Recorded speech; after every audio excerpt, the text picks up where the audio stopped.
Bueno. Muy buenos días, hermanos, amigos. Vamos a iniciar con la meditación de Éxodo, capítulo 7. Hermanos, tanto en este capítulo como en muchas partes de la Biblia, nosotros podemos mirar una manera peculiar en la que Dios suele obrar, en la que Dios suele mostrar su gloria en la salvación de su pueblo. Y esta manera peculiar, hermanos, es que Dios obra salvación a través del juicio. Así lo declara el versículo 4, que dice: «Y Faraón no los oirá, mas yo pondré mi mano sobre Egipto y sacaré a mis ejércitos, mi pueblo, los hijos de Israel, de la tierra de Egipto, con grandes juicios». Y en esta ocasión, hermanos, meditaremos en este capítulo contestando una serie de preguntas que nos hacemos cuando vemos el contenido de Éxodo capítulo 7. En primer lugar, hermanos, cuando leemos ahí en el versículo 3 que dice el Señor a Moisés: «Y yo endureceré el corazón de Faraón», y lo comparamos con el versículo 13 y parte del versículo 22, donde dice: «Y el corazón de Faraón se endureció». Hermanos, inevitablemente, cuando leemos estos pasajes, surge la pregunta: ¿quién endureció el corazón de Faraón? ¿Fue Dios o fue Faraón mismo quien endureció su corazón?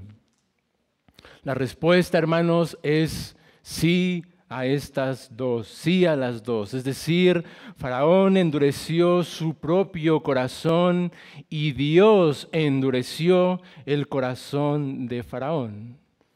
¿Cómo es esto posible? Aparentemente esto suena como a alguna contradicción, ¿no es así?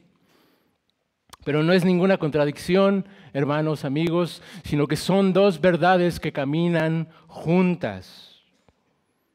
Por ejemplo, cuando tu hermano compartes el evangelio con una persona y le dices: tienes que arrepentirte y creer en Jesús para ser salvo, y sigues relatándole los detalles acerca del arrepentimiento y de la fe, y también le dices que de acuerdo a las Escrituras, tanto la fe como el arrepentimiento son dones de Dios, son regalos de Dios, lo que tú estás diciéndole es que esa persona es responsable de arrepentirse y de creer, pero también le estás diciendo que Dios es soberano, porque Él da la fe y el arrepentimiento necesarios. De igual manera, hermanos, Faraón endureció su propio corazón y Dios endureció el corazón de Faraón. Soberanía de Dios y responsabilidad del hombre, dos amigas que van juntas. Como alguien dijo, porque la dureza del corazón es el pecado del hombre, pero el endurecimiento del corazón es el juicio de Dios. Así lo dice, hermanos, las Escrituras por medio de Santiago en su carta, para que nosotros no pensemos que cuando Dios endurece a un pecador, no pensemos que Dios está haciendo algo en contra de la voluntad de ese pecador, como si Dios hiciera algo malo o como si Él fuera partícipe del pecado de ese pecador. Para que nosotros no pensemos de esa manera, son muy claras y explícitas las Escrituras acerca de Dios cuando dice Santiago: cuando alguno es tentado, no diga que es tentado de parte de Dios, porque Dios no puede ser tentado por el mal, ni Él tienta a nadie, sino que cada uno es tentado cuando de su propia concupiscencia es atraído y seducido. Así que, hermanos, de tal manera que todo el mal que aqueja a la humanidad, todo el mal que los hombres hacen, todo el mal que hacemos debemos atribuirlo a nosotros mismos y no debemos culpar a Dios de los males del mundo, como suelen hacer los ateos. Pero también todo el bien que nosotros hacemos debemos atribuírselo a Dios y no a nosotros mismos, como suelen hacer los moralistas, los que confían en sus obras.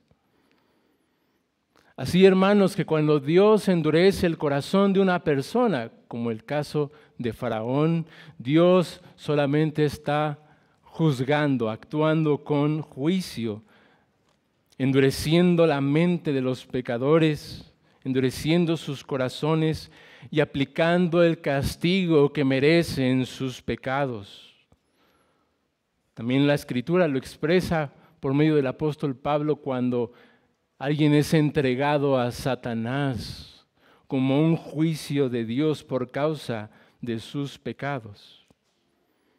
Así, hermanos, en esta primera pregunta, por lo tanto, nosotros podemos entender que Dios es soberano aún sobre las maldades de los hombres, castigando al malvado, por un lado, justamente, pero también Dios usa el mal de los hombres para el bien de su pueblo, como podemos verlo en el libro de Éxodo. Ahora, hermanos, en segundo lugar, cuando nosotros comparamos ese evento, cuando Aarón, por medio del poder de Dios, transformó esa vara en serpiente, y lo comparamos con un truco o un aparente milagro que hicieron los magos de la misma manera, ellos también aparentemente convirtiendo sus varas en culebras.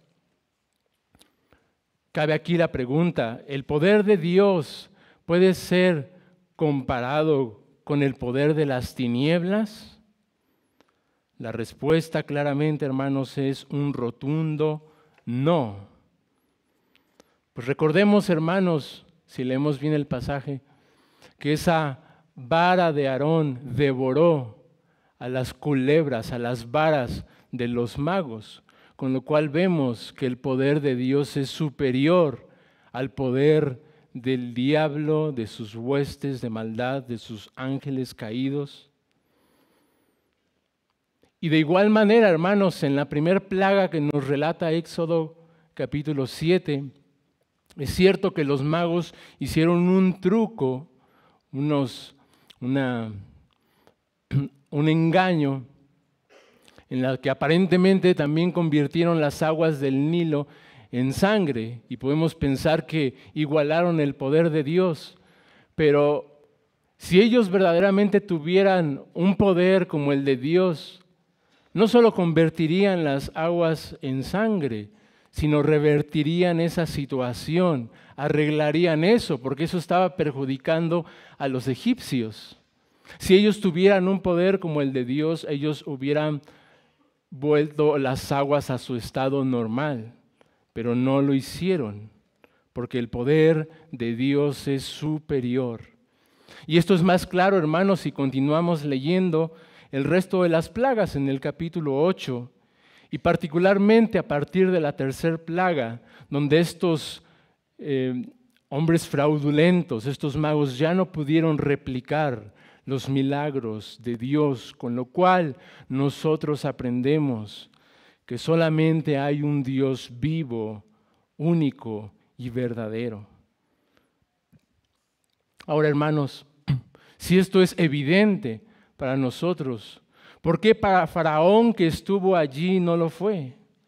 ¿Por qué Faraón no puso atención a estos milagros y a la diferencia entre el poder de Dios y el poder de estos hombres falsos?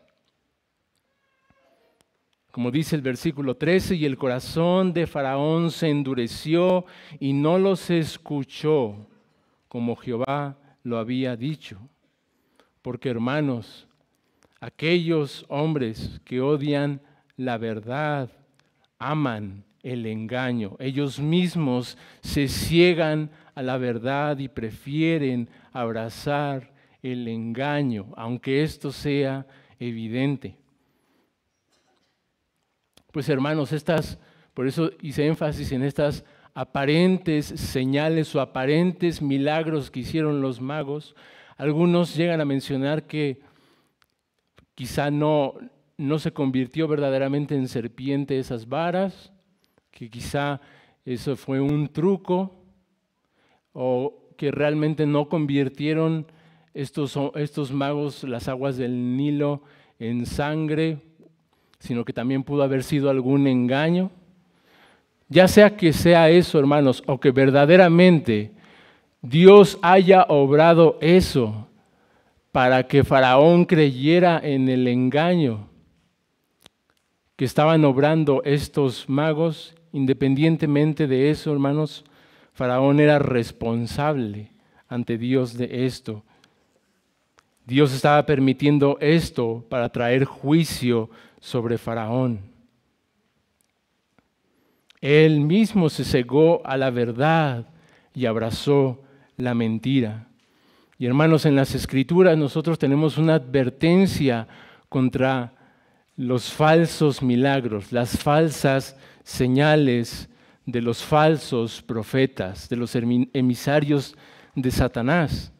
En Deuteronomio 13, del 1 al 3 dice: cuando se levantare en medio de ti profeta o soñador de sueños y te anunciare señal o prodigios, y si se cumpliere la señal o el prodigio que él te anunció diciendo: vamos en pos de dioses ajenos que no conociste y sirvámosles, no darás oído a las palabras del tal profeta ni al tal soñador de sueños, porque Jehová su Dios los está probando para saber si aman a Jehová su Dios con todo su corazón y con toda su alma.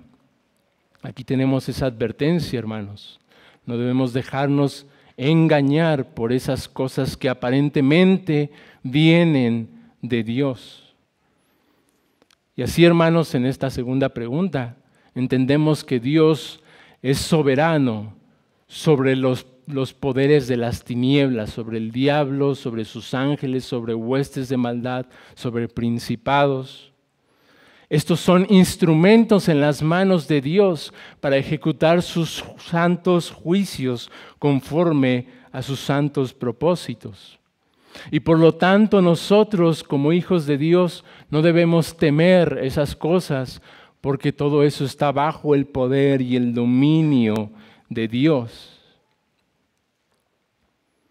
Continuando, hermanos, con nuestras preguntas, en tercer lugar, cuando nosotros leemos ahí el versículo 4 de Éxodo 7 que dice: y Faraón no los oirá, mas yo pondré mi mano sobre Egipto y sacaré a mis ejércitos, mi pueblo, los hijos de Israel, de la tierra de Egipto con grandes juicios. Y lo comparamos con el versículo 5 que dice: y sabrán los egipcios que yo soy Jehová, cuando extienda mi mano sobre Egipto y saque a los hijos de Israel de en medio de ellos. Aquí la tercera pregunta que nos hacemos es: ¿los juicios de Dios son para salvar a su pueblo o son para castigar a los malvados? La respuesta es: tanto los juicios de Dios son para salvar a su pueblo como para juzgar a los malvados. Estos son los propósitos de los juicios de Dios.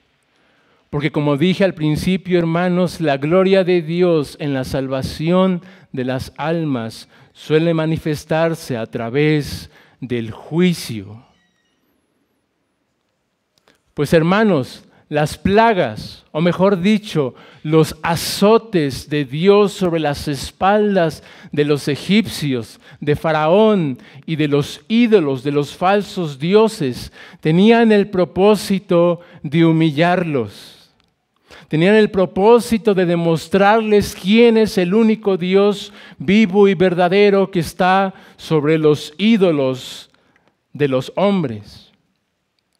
pero también tenían el propósito de mostrarle a su pueblo del pacto, a los hijos de Israel, que Dios es poderoso para cumplir sus promesas, poderoso para librar a su pueblo de la esclavitud. Por tanto, hermanos, nosotros en esta tercera pregunta entendemos que Dios es justo al castigar a los malvados, pero también es fiel en cumplir el pacto que ha hecho con su pueblo. Y finalmente, hermanos, a manera de conclusión, cuando nosotros consideramos estas señales y maravillas de Dios en la tierra de Egipto, para mostrar su gloria, para castigar a los malvados y para salvar a su pueblo, nos preguntamos, ¿existe alguna señal, alguna maravilla mayor a las plagas en Egipto que Dios haya hecho para mostrar de una manera más sublime su gracia y su poder, que traiga un mayor juicio y una libertad más excelsa? ¿Tenemos nosotros una señal mayor que estos azotes que vinieron en la tierra de Egipto? Claramente sí, hermanos. Cuando hace poco más de 2000 años el Hijo de Dios vino a este mundo y anduvo entre nosotros predicando el Evangelio, anunciando salvación en medio del juicio. Ejemplo de esto son las parábolas que tenían este doble propósito: endurecer a los malvados, a los impenitentes, a los que no quieren arrepentirse, pero dar luz a aquellos que reciben la gracia de la salvación. No solamente a través de sus palabras, sino a través de sus milagros, el Señor también venía a anunciar salvación en medio del juicio. ¿Y qué decir, hermanos?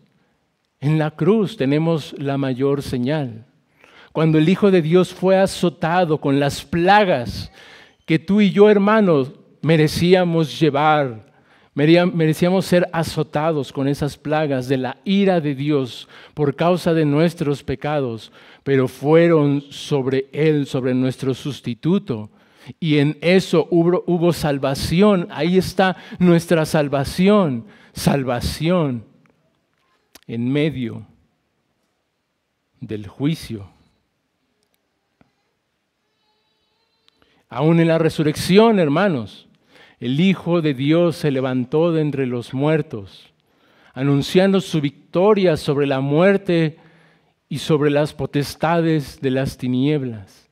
Salvación que trajo a nosotros a través de su vida de entre los muertos para que nosotros también fuésemos vivificados. Salvación en medio de juicio. ¿Y qué decir, hermanos, cuando el evento que estamos esperando, cuando Cristo vuelva por segunda vez a juzgar a los vivos y a los muertos, pero también a salvar finalmente a todos aquellos que hayan puesto su confianza en Él? Salvación en medio del juicio. Así que, hermanos, esta tarde tenemos motivos suficientes para seguir adorando a este Dios que nos ha librado de esa ira venidera y que nos ha dado libertad por medio de Jesucristo. Amén. Continuemos adorando, hermanos.